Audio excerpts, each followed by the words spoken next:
வணக்கம். தடத்தில் மதிய நேர செய்திகளுடன் இணைந்து கொள்கிறீர்கள். விரிவான செய்திகளுக்கு செல்ல முன் முதலில் தலைப்புச் செய்திகள். மின் கட்டண குறைப்பு தொடர்பில் மின்சார சபை வெளியிட்டுள்ள தகவல். யாழில் துயர சம்பவம், எறும்பு கடித்ததில் 21 நாட்களையான சிசு உயிரிழப்பு. விருந்துபசார ஏற்பாடுகளை தவிர்க்குமாறு போலீஸ் அதிகாரிகளுக்கு அறிவுறுத்தல்.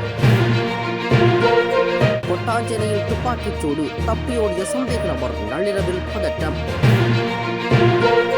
நீராடச் சென்ற போலீஸ் கான்ஸ்டபிள் பரிதாப மரணம்.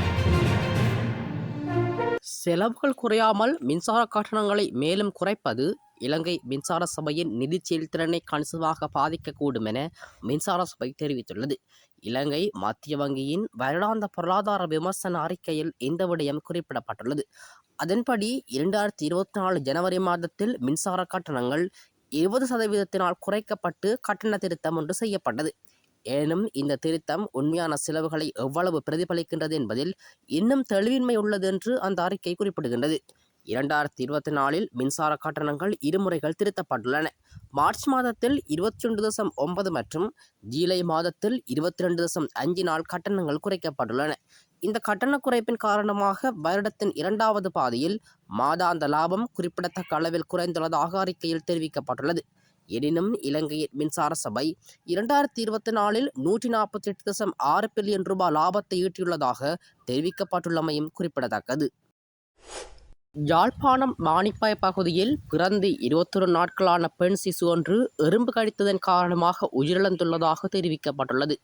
இது தொடர்பில் மேலும் தெரிய வருகையில், ஆலடி உடுவில் மானிப்பாயைச் சேர்ந்த தம்பதியினருக்கு கடந்த 22ஆம் தேதி பெண் குழந்தையொன்று பிறந்துள்ளது. இந்நிலையில் 4 நாட்களுக்கு முன்னர் சிசுவுக்கு எறும்பு கடித்த நிலையில் அதனை அவர்கள் கவனிக்காமல் விட்டுள்ளனர். நேற்று அதிகாலை பால் குடித்த சிசு மயக்கமடைந்த நிலையில் யாழ் போதனா வைத்தியசாலைக்கு கொண்டு சென்ற நிலையில் சிகிச்சை பலனின்றி உயிரிழந்துள்ளார். இந்நிலையில் எறும்பு கடித்த இடத்தில் கிருமி தொற்று ஏற்பட்டதாகவும் தெரிவிக்கப்பட்டுள்ளது. இம்மரணம் தொடர்பில் திடீர் மரண விசாரணை அதிகாரி ஆறுமுகம் ஜெயபாலசிங்கம் விசாரணைகளை மேற்கொண்டார்.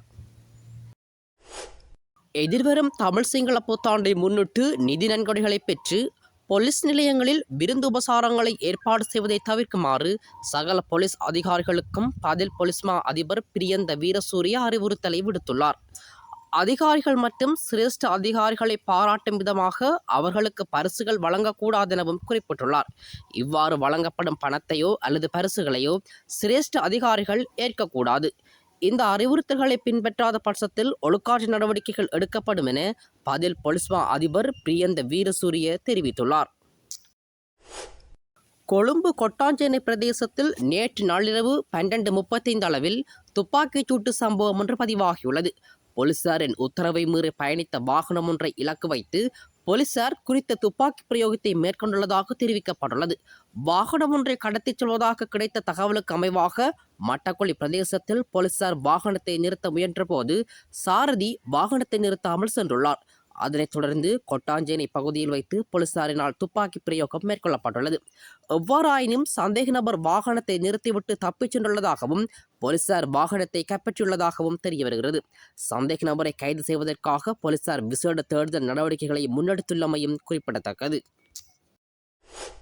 தெஹியத்தகண்டிய போலீஸ் பிரிவுக்குட்பட்ட பரகஸ்வாவியில் நீராடச் சென்ற நபர் ஒருவர் நீரில் மூழ்கி உயிரிழந்துள்ளதாக தெஹியத்கண்டிய போலீசார் தெரிவித்தனர். சம்பவத்தில் 29 வயதுடைய கிராந்துர்கோட்டை பிரதேசத்தைச் சேர்ந்த அரசு புலனாய்வு சேவை தலைமை அலுவலகத்தில் பணியாற்றி வந்த போலீஸ் கான்ஸ்டபிள் ஒருவரே உயிரிழந்துள்ளதாக தெரிய வருகிறது. குறித்த போலீஸ் கான்ஸ்டபிள் நண்பர்களுடன் நீராடச் சென்றிருந்த வேளையில் இவ்வாறு நீரில் மூழ்கி மரணித்துள்ளதாக தெரிவிக்கப்படுகிறது. சடலம் தற்போது தெஹியந்தகண்டிய வைத்தியசாலையில் பிரேத அறையில் வைக்கப்பட்டுள்ளது. மேலதிக விசாரணைகளை தெஹியந்தகண்டிய போலீசார் மேற்கொண்டு வருகின்றனர். மின் கட்டண குறைப்பு தொடர்பில் மின்சார சபை வெளியிட்டுள்ள தகவல். யாழில் துயர சம்பவம், எறும்பு கடித்ததில் 21 நாட்களையான சிசு உயிரிழப்பு. விருந்துபசார ஏற்பாடுகளை தவிர்க்குமாறு போலீஸ் அதிகாரிகளுக்கு அறிவுறுத்தல். கொட்டாஞ்சேனையில் துப்பாக்கிச் சூடு, தப்பியோடிய சந்தேக நபர், நள்ளிரவில் பதட்டம். நீராடச் சென்ற போலீஸ் கான்ஸ்டபிள் பரிதாப மரணம். இது போன்ற செய்திகளை தெரிந்து கொள்ள தடம் நியூஸ் சேனலை சப்ஸ்கிரைப் செய்து அருகில் உள்ள பெல் பட்டனை கிளிக் செய்யுங்கள். மேலும் இது போன்ற செய்திகளை உடனுக்குடன் தெரிந்து கொள்ள தடம் FM.com என்ற இணையதளத்தின் வாயிலாகவும் எங்களுடன் இணைந்து கொள்ளுங்கள்.